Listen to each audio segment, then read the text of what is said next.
बच्चों, आज की इस रेमेडियल टीचिंग की क्लास में हम आपका एक महत्वपूर्ण प्रश्न, ग्रामर का एक महत्वपूर्ण टॉपिक है जिस पर एक प्रश्न आता है डू एज डायरेक्ट के अंदर के कॉलम के अंतर्गत।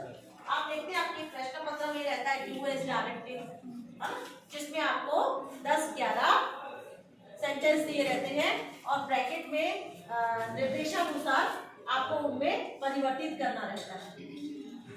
तो ऐसा ही एक आता है, आपको वाक्य आता है जिसमें लिखा रहता है remove to to use so that, to to use so that. और अगर आप एकदम ध्यान से सीखेंगे तो मात्र 10 मिनट में आप टू टू के स्थान पर सो दैट का प्रयोग करना सीख जाएंगे। तो हम समय को बर्बाद न करते हुए फोकस करते हैं टॉपिक पर। Mohan is too poor to pay his fees. मेरा वाक्य है Mohan is too poor to pay his fees. बच्चों, ये एक सिंपल सेंटेंस है। ये सिंपल सेंटेंस क्यों है? क्योंकि इसमें फाइनाइट वर्ब इज एक बार आई है। सिंपल सेंटेंस में फाइनाइट क्रिया का प्रयोग केवल एक बार होता है। और दूसरा सिंपल सेंटेंस को पहचानना है तो पहचानते हैं हम, उसमें नॉन फाइनाइट वर्ब का प्रयोग होता है। टू पे नॉन फाइनाइट वर्ब है। ये नॉन फाइनाइट वर्ब का कौन सा प्रकार है? इंफिनिटिव।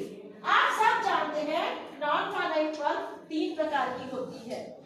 नॉन फाइनाइट वर्ब 3 प्रकार की होती है, इंफिनिटिव, जीरेंट एंड पार्टिसिपल। टू पे क्या है? इंफिनिटिव। क्रिया के पहले रूप के आगे टू लगा दो तो वो क्या बन जाता है? इंफिनिटिव।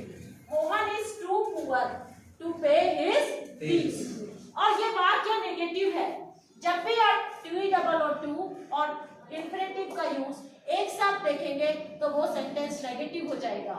आपको कुछ बेसिक बातों का ध्यान रखना है। पहले वाले टू के स्थान पर आपको सो का प्रयोग करना है और टू के स्थान पर दैट। अगर वाक्य प्रेजेंट टेंस में है तो आप सबऑर्डिनेट क्लास में कैन नॉट का यूज करेंगे और वॉज वर्ब दिया हुआ है तो आप कुड नॉट का यूज करेंगे। कैसे करेंगे ये एग्जांपल से ही क्लियर होगा।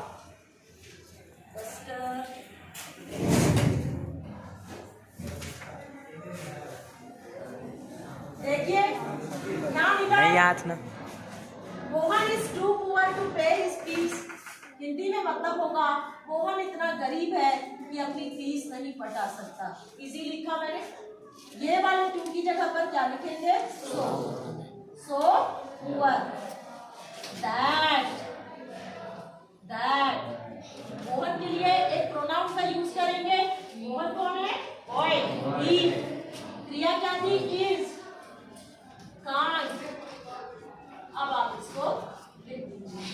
पे हिज फीस। पे हिज फीस। आया समझ में? मोहन सो मतलब कितना गरीब है, दैट का मतलब कि वह अपनी फीस नहीं पटा सकता। और अब ये वाक्य किसमें परिवर्तित हो गया? Complex sentence. किसमें परिवर्तित हो गया? कॉम्प्लेक्स। सेकेंड एग्जांपल देखिए।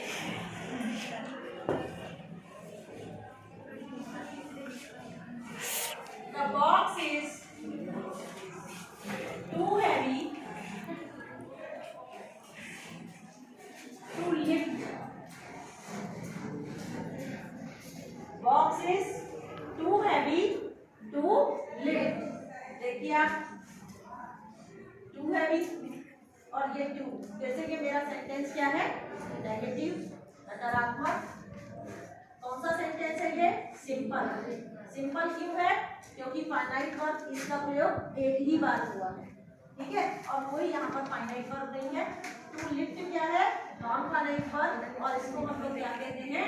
इंफिनिटिव। क्या कहते हैं? इंफिनिटिव। जब भी आपको base form of the verb के आगे टू लगा हुआ मिलेगा तो आप इसको नॉन फाइनाइट वर्ब इंफिनिटिव, ठीक है। कई बार आपको फाइनाइट और नॉन फाइनाइट वर्ब भी पहचानने को बोल दिया जाता है। फाइनाइट वर्ब क्या होती है? वो वर्ब जो किसी सेंटेंस का टेंस बताते हैं। सारे हेल्पिंग वर्ब फाइनाइट वर्ब है। और नॉन फाइनाइट वर्ब 3 टाइप की होती है।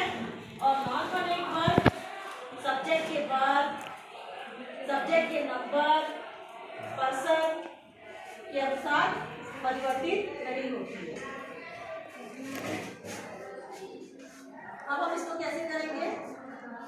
द बॉक्स इज, ये वाले टू की जगह क्या लगा देंगे? तो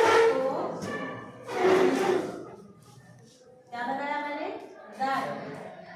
अब ये बॉक्स किसके लिए भारी है? नहीं पता है। Box is too heavy, box बहुत भारी है, नहीं उठा सकते। अब हमने कौन सा प्रोनाउन लिखा? इट। अब जब हमने इट का यूज किया, अच्छा बच्चों कैन नॉट क्यों लिखा? क्योंकि यहाँ पर क्या आया है? इज। अब मैंने क्या लिखाया? बी। और लिफ्ट का थर्ड फॉर्म क्या कर दिया मैंने? लिफ्टेड। क्या कर दिया? लिफ्टेड। अब आप इसको देखिए,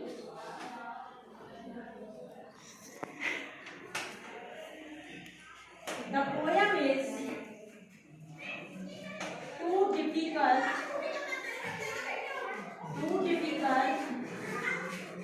for her to love.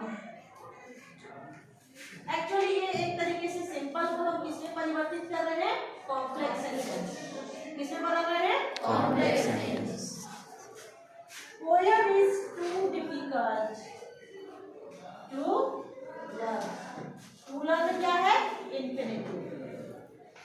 Poem is too difficult to learn, मतलब पोएम इतनी डिफिकल्ट है कि याद नहीं की जा सकती।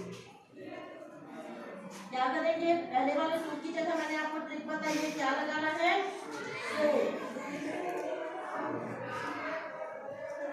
Difficult that. लेकिन यहाँ पर आपको एक चीज और दिखाई दी, और हर किसके लिए डिफिकल्ट है? हर, उसके लिए। हर क्या है? लड़की, एक प्रोनाउन है। तो अब यहाँ पर दैट के बाद हम क्या लिखेंगे? क्या लिखेंगे? शी कैन नॉट या कांट, और ऑब्जेक्टिव फॉर्म में शी कांट लव। ओके, तो ये आया आपको समझ में? तो ये आया आपको समझ में? अब नेक्स्ट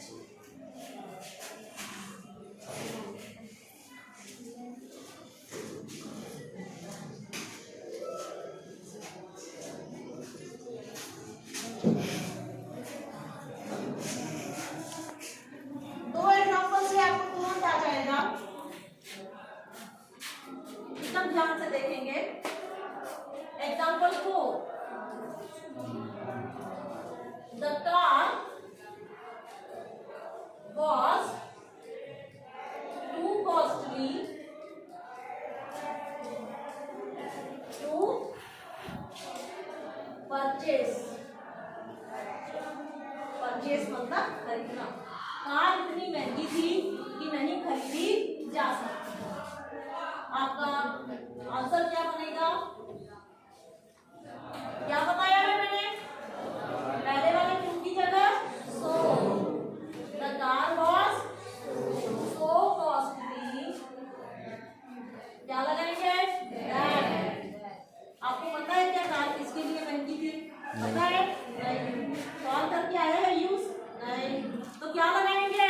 इट। क्या लगाएंगे? उट क्यों लगाएंगे? मैंने आपको बताया था कि आप पहले वर्ब को भी देखना। वर्ब इज रहती तो कैन नॉट, वॉज है तो could not. That it could not be. अब बी के बाद हमेशा क्या आता है? Third purchase. आया आपको समझ में? The car was too costly to purchase, the car was so costly that it could not be purchase. पांचवा देखिए, the tea was too hot for him to take। tea was too hot for him to take. चाय उसके लिए इतनी गर्म थी कि नहीं पी सकता था. The tea was so hot. पहले वाले टू की जगह क्या लगाया मैंने? So. फिर क्या लगाना है? That. लेकिन आपने अब देखा कि इसमें क्या आया है? For him. मैंने जिक्र कर दिया है कि चाय किसके लिए गर्म थी. तो आप दैट के बाद इस प्रोनाउन को नहीं लगाएंगे. हिम है, हिम ही का ऑब्जेक्टिव प्रोनाउन है. आप यहाँ पर ही सब्जेक्टिव यूज करेंगे. कांट लगाएंगे कि couldn't? Couldn't. क्या लगाएंगे? Couldn't. couldn't. जोर से क्या लगाएंगे? Very good. आ रहा है समझ में? couldn't. ओके. यस. बी नहीं लगाया. क्यों नहीं लगाया? क्योंकि इट नहीं लगाया.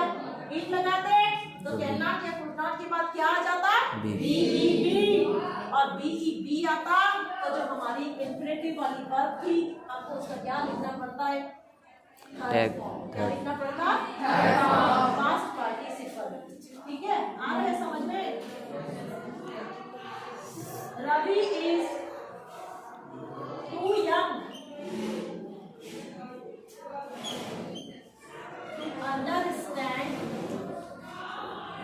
to understand politics.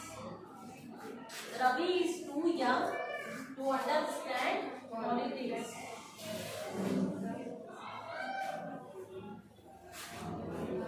क्या होगा?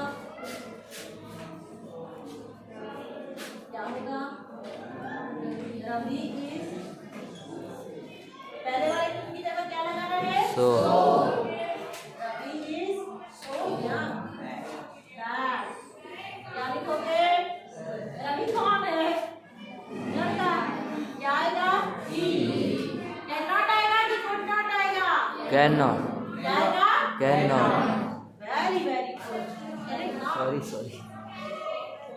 बीजी लगाना है. नहीं. Cannot understand politics. Last sentence. She is too busy to go anywhere. वो इतनी व्यस्त है कि कहीं नहीं जा सकती. She is क्या होगा? बच्चे बताएंगे. टू की जगह So. जोर से. टू की जगह बिजी आएगा. Yes ma'am. अब क्या आएगा? That. अब क्या आएगा? She. कांट की कांट. कांट क्या आएगा? Can't. वो एनी Where. वेयर. तो ये आपने देखा. आप हिंदी में भी बोलिए. अरे तुम इतनी मोटी हो कि हिल भी नहीं सकती. होता ना? तुम इतनी मोटी हो कि हिल भी नहीं सकती. You are too fat. You are too fat to move an inch. क्या बोलते हैं? You are too fat to move an inch. आप भी ऐसा बोलना सीखिए. बस फिर चेंज कर दीजिए. पहले वाले टू की जगह क्या लगा दीजिए? So. You are so fat that you can't move an inch. तो आप इसको स्पोकन में भी यूज कीजिए. अपनी डेली लाइफ में भी यूज कीजिए. आपका पाला पड़ता है अपने फ्रेंड्स को बोलने में. पड़ता है कि ना? हाँ? ये प्रश्न इतना बड़ा है कि मुझे याद नहीं हो रहा है. होते हो कि नहीं? ये आंसर इतना बड़ा है कि मुझे याद नहीं हो सकता. तो the answer is too big to learn. The answer is too big to learn. तो ये सिंपल हो गया. लेकिन आप बोलना चाहेंगे कॉम्प्लेक्स है. तो the answer is so big that I can't learn it. तो ये है. आप इंग्लिश कोई भी चीज हमको तब आती है जब हम उसका यूज करते हैं. है ना? प्रैक्टिकली. स्विमिंग तब आती है जब हम पानी में उतरते हैं। अगर मैंने किसी को देख लिया स्विमिंग करते हुए तो मुझे स्विमिंग नहीं आएगी जब तक कि मैं खुद पानी में नहीं उतरूंगी। समझ में आ रहा है? तो आप भाषा को यूज कीजिए प्रैक्टिकल। ग्रामर नहीं है कि किताब में जो लिखा है आप उसको अपने दैनिक जीवन में रिलेट कीजिए। दैनिक जीवन में आप जितने भी उदाहरण देख रहे हैं, कहीं आपको सिचुएशन ऐसी आ रही है, आप उनमें यूज कीजिए। आप मेरे को रोज आके बताते मैडम ये वाला आंसर मुश्किल है, समझ में नहीं आ रहा है, तो आप मुझे भी आके बोलिए ma'am this answer is too difficult to understand. मैं समझ जाऊंगी यार मेरा बच्चा दैनिक कितना होशियार हो गया, बोल रहा है this answer is so difficult that I can't understand. आ रहा है समझ में? तो आज अपन ने क्या देखा, टू टू की जगह पर सो दैट का यूज करना। टू टू की जगह पर सो दैट का यूज करते हैं, तो ये वाले टू की जगह हम लोग क्या लगा देते हैं, सो। और बाकी का जो दूसरा हिस्सा ये जो इंफिनिटिव इसकी जगह क्या आ जाता है, आ जाता है। अगर आपके पास वर्ब वाक्य में देखिए वर्ब इज है तो किसका यूज करोगे, ही। कैन नॉट की कुड नॉट, कैन नॉट। और अगर वॉज नॉट दिया होगा वॉज दी होगी वर्ब तो कुड नॉट। आ गया समझ में? क्लियर? यस। तो जोर से बोलिए कि हम कर लेंगे क्वेश्चन। आप पॉसिबल है कि आप सॉल्व कर लेंगे? Yes ma'am. हाँ ना? कोई भी चीज इम्पॉसिबल नहीं है, क्योंकि इम्पॉसिबल में भी क्या छुपा है, आई एम पॉसिबल। क्या छुपा है, आई एम पॉसिबल। तो अगली क्लास में आप मुझे बना के दिखाएंगे? Yes ma'am. तो okay, I am going to take your test, है ना? I am going to give you a test, and you will definitely, I think you will definitely be able to solve it. Okay.